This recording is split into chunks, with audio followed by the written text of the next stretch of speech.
Talofa lava, this is Pacific Waves from RNZ Pacific. I'm Susanna Suisuiki. Coming up. Do you think every ally of the United States wants to go to war? No, we want to unite. What the US election could mean for the Pacific region. Also, it was fortunate that it was at that early hour, there wasn't much traffic at all, and that it happened on the road rather than the bus. 13 Tongan REC workers injured, and later on, this means the world to us. As you can see, all our whānau, they turned up for us. MMT beat the Kiwis in a nail-biter clash. As the US elections unfold, America's territories such as the Northern Marianas, American Samoa and Washington's set-piece Guam, along with the rest of the Pacific, are eagerly watching. Pacific leaders lament the threats of climate-induced natural disasters are being overshadowed by the tug-of-war between China and the US and what academics say is control and influence for the contested region. Academics, New Zealand's US ambassador, and Guam's congressman weigh in on what the election means for the Pacific region, as Alicia Foon reports. The outcome of the US election will no doubt have an impact on Pacific Island nations.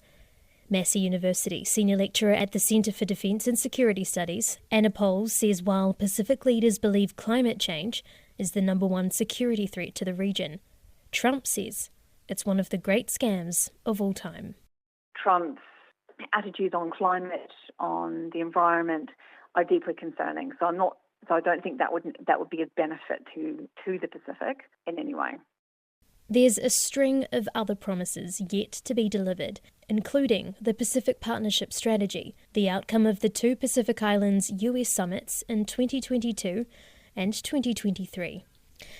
US Ambassador to New Zealand, Tom Udall, says in his final months he'll be advocating for climate finance. I am pushing for making sure the Pacific Islands can try to access the funding in a way that makes it easier for them. Sometimes they get frustrated with these big funding bureaucracies, and we're trying to work through all that. But as much as Pacific leaders would prefer the conversation to focus on climate change and resilience, commentators and Pacific leaders regret it's been overshadowed by the geopolitical competition that's increasingly intensifying between China and the United States. China's missile defense is way ahead of where we thought it would be because we're focused on the East. And what did the giant do while we were focused on the East? They focused on themselves, looking for that opportunity to bite. You put your guard down now, they're watching the election as well. US Congressman for Guam James Moylan isn't shy about his views. Anti-China rhetoric is common, also for both Harris and Trump. Poll says conflict in the Pacific could potentially happen under either presidential candidate. Depending on what the driving factors are, if it's a issue with respect to Taiwan or the South China Sea or the East China Sea or the Korean Peninsula, there's a number of reasons why we might see tensions increase in the region, irrespective of who is in Washington. Moylan says he's hoping for a Trump presidency. Our islands, our Northern Mariana Islands next to us, these are Chinese migrants that are coming in illegally, and that's a big concern happening for us as well. So I think with the Trump administration, we'll be able to focus on the security and protecting our borders and building our economy, and especially keeping out our drug situation. Under the Biden administration, military expansion has happened on Guam at rates that haven't been seen since World War II, according to Moylan's predecessor, former US Congressman Robert Underwood. Guamanians are among the 4 million disenfranchised Americans living in US territories whose vote does not count, due to an anomaly in US law. But Moylan says regardless of who becomes president, Guam is still a target, and both candidates see China as the primary external threat to US interests. We have young troops and soldiers, and so is the military of all our other allies to protect the nation. We're not the aggressors. We're ready for protection. How many friends and family does China and Russia have? Do you think every ally of the United States wants to go to war? No, we want to unite, grow our economics, and protect our interests of free trade and free ocean to be able to work well together. polls says Trump would likely pull back from the Pacific and focus on internal matters, directly impacting his nation, while a Harris win would benefit the Pacific if she is able to fulfill the string of promises made under the Biden administration. Tongan RSC Workers Liaison Officer Sefita Hauli's main focus is to enforce seatbelt use on buses and vehicles when leaving Auckland for their work destination. On Sunday morning, a bus carrying 30 seasonal workers rolled in Broadlands near Rotorua, injuring 13 passengers. 5 in minor condition were transported to Taupo Hospital via ambulance. Hauli says one has been discharged in Rotorua and has been taken to Hastings. He spoke with Grace Vivaai. The situation as of now, we had overnight 4 of the workers who were admitted to hospital, 2 in Rotorua and 2 in Hamilton at Waikato Hospital. But as of this morning, one of the workers has been discharged. That's one of the ones in Rotorua. So he's being picked up by the staff of the employer, Mr. Apple, and taken to Hastings. The 2 here in Hamilton, where I am, are still being under treatment, but we will know this afternoon whether one of them may be discharged, but at least one of the guys over here will need further investigation until probably tomorrow or the day after tomorrow. He's in theatre at present, and I think that we will know better in about a couple of hours' time. For the workers who are going to be out of work due to being injured and just being discharged out of hospital, how are they going to be supported financially? All care and all costs of looking after the injured are in the hands of ACC. Under the RSC policy, all the workers are covered for insurance in case there are any issues that might be outside of ACC's ability to be able to meet. Under the ACC arrangement, there is a percentage of what they would normally earn in the week, which they get, which are being paid weekly and sometimes fortnightly to them. So even though they have yet to start, they had already signed a contract with Mr. Apple to be employed.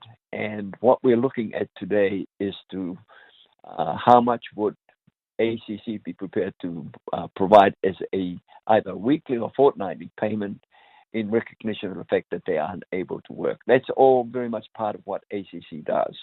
Meanwhile, Mr. Apple is able to provide enough keep in order for them to get all that they need while they're in hospital.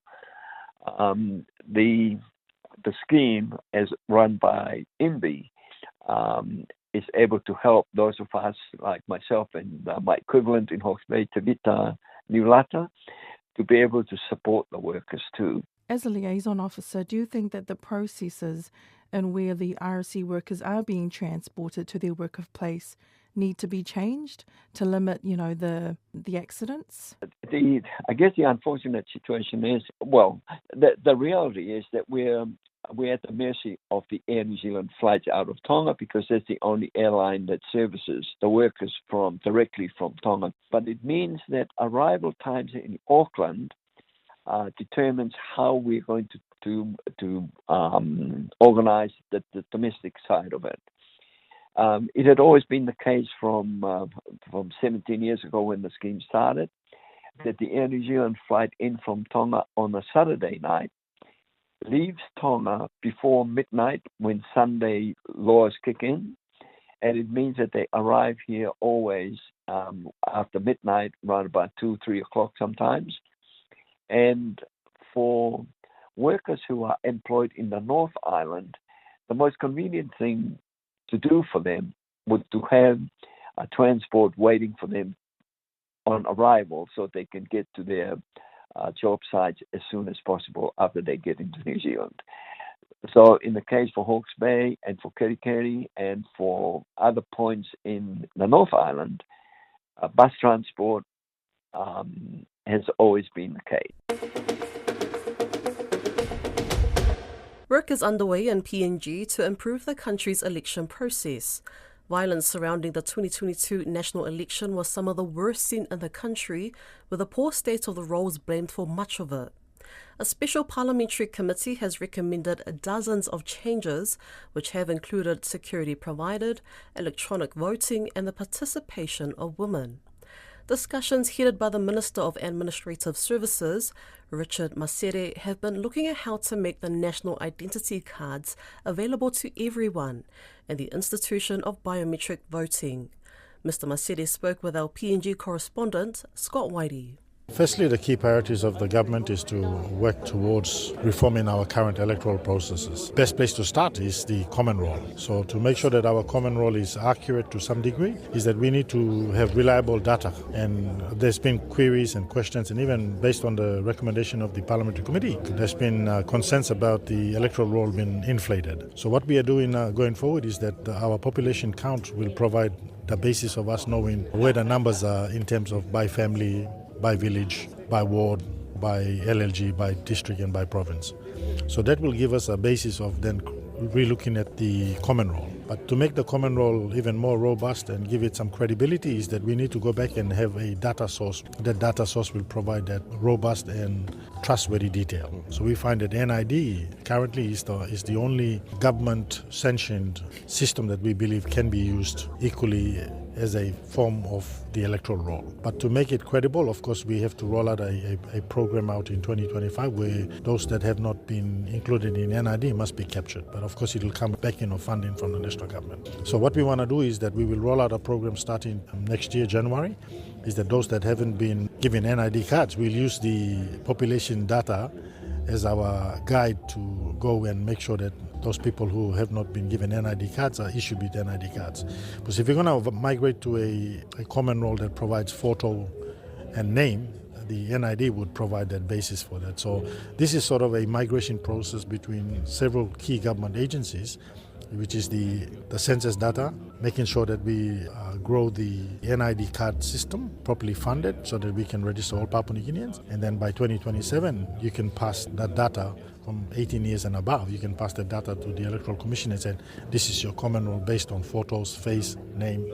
And then they can then use that as the basis to provide the election, knowing that they have a more credible common roll. You know, in the past, people would just walk in, give their names, and they could have different names. But having that NID only gives one name, one person, one vote. So that's sort of our progress to make sure that we develop the common roll. And then, of course, we are also looking at the possibility of migrating away from paper voting to a biometric voting system. So we had a look at the system that's currently being used in India, where you go in, select a keypad where you want to vote a candidate, you press that keypad, it registers the number, it provides a receipt, you're happy with the receipt, you also put that receipt into a holding box that comes with that system. So in the event people may query the numbers, they can always go back and recheck the papers to make sure that the numbers collaborate.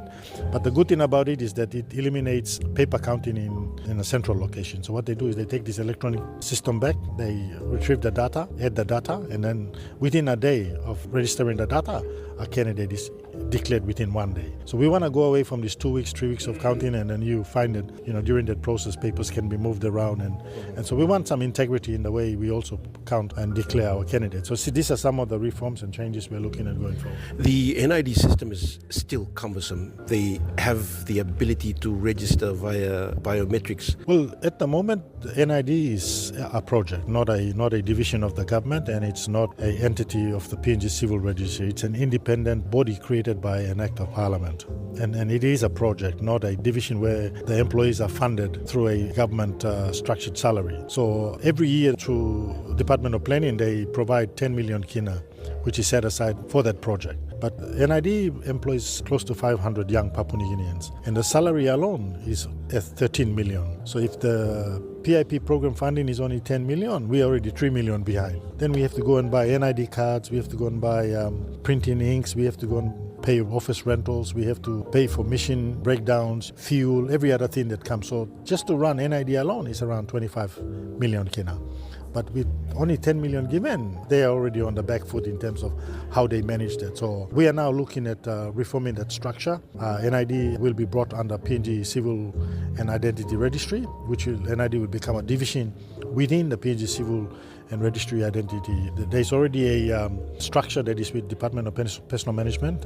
It's going through the process of getting approved. Once they're approved, all those young Papua New Guineans that are employed under NID will be shifted under government payroll so that we eliminate those other additional costs that they incur. So that's why when there's a backlog of NID cards, it's not because they can't print the card, it's because of the fact that just running that particular agency is quite excessive in terms of it costs about 25 million to run it, but with only 10 million funding, it's impossible to do everything. So we are working around it to fix all those issues. But once we fix that, starting 2025, we are confident that we will get the appropriate funding through the budget, and then we'll be able to implement all this, make sure all the backlogs of IDs that are still pending to be cleared out, and then also roll out the programs to make sure that we capture every Papua New Guinea on NID. You mentioned about the technological limitations in terms of network coverage and all that. There are technologies already available, I mean Starlink and others that can be deployed, smaller units. What's taking a long time? Most telecom companies, when they go through conferences or when they're discharging their coverage, they're always saying that they have about 70% coverage over Papua New Guinea, and we're not challenging them. But we found out in the recent census that at any given point in time, we only have up to 30% coverage. And most of the places that we are unable to upload data while they are conducting the census is purely because of network coverage. So they have to bring all the data back that they collected in different locations back to the central location, which is maybe in the town or the cities. And then it is at the central location that they have proper network connectivity, and then they then upload the data to the main framework of the census network system. So they are able to do that from a central location. So we worked it out and we looked at all the variables, and we've established that at any given point in time we only have 30% coverage. And most of that is either to do with weather restrictions, or there's no fuel in the generator that operates the tower, or solar panels have been vandalized, or some issue that prevents the tower to operate fully for us to be able to utilize. So if we want to migrate in this space, we have to look at other infrastructures that are there available, but must meet the laws, must be legally accepted in the country before we migrate to those particular technology. So there is technology out there, but of course there are stringent rules within Papua New Guinea that must be followed. And once companies like Starlink, if they meet those requirements and come in, that will be an improvement in terms of connectivity, because it's directly satellite connectivity. That will also help in our process to move into that biometric space. Dolphin in around half, Isaiah Katoa slotted the ball in between the posts and fisted the air, pointing to the skies as he booted Tonga 3-10 to a close 25-24 win over the New Zealand Kiwis at Mount Smart Stadium on Saturday night. That sent thousands of Tongan fans, who had covered the stadium in a sea of red, into a frenzy and celebration. Head coach Christian Wolf says the 20-year-old match winner had turned a leaf, having had a disappointing first-up performance against the Kangaroos 3 weeks ago in Brisbane. Elias Tora was at the game.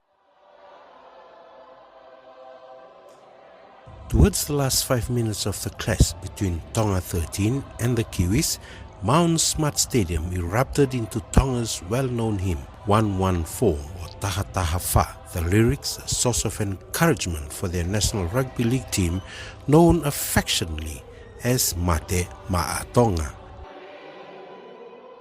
MMT went into overdrive in the first 40 minutes and led 24-6 at half-time. Katoa kicked the winner 4 minutes before time, and his coach said the player showed he was on his way to stardom. His whole game, the way he controlled the game, the way he put things together for our points, but then when we're under pressure to show that calmness and take that 1 point at the end, it shows what he's capable of.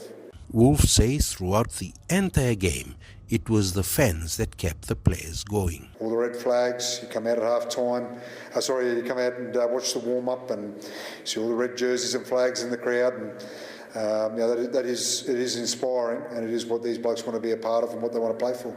Tonga 13 co-captain Adin Fonua Blake dedicated the win to their fans, who turned up in numbers on the night. It's something special I hold to my heart very dearly, to represent my family, my country.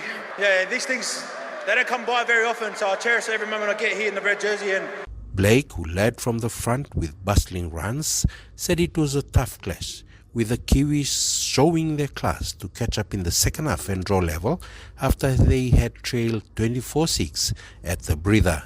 Right from their coach, Ashley Jones, all the way through to the whole team, they gave us a real run for our money, and they can hold their heads up high tonight, and just a real great game. Meanwhile, the PNG Kumals defeated Cook Islands 42-20 in Port Moresby on Sunday to claim the Pacific Bowls title and book a promotion relegation clash against the Kiwis in Sydney this weekend.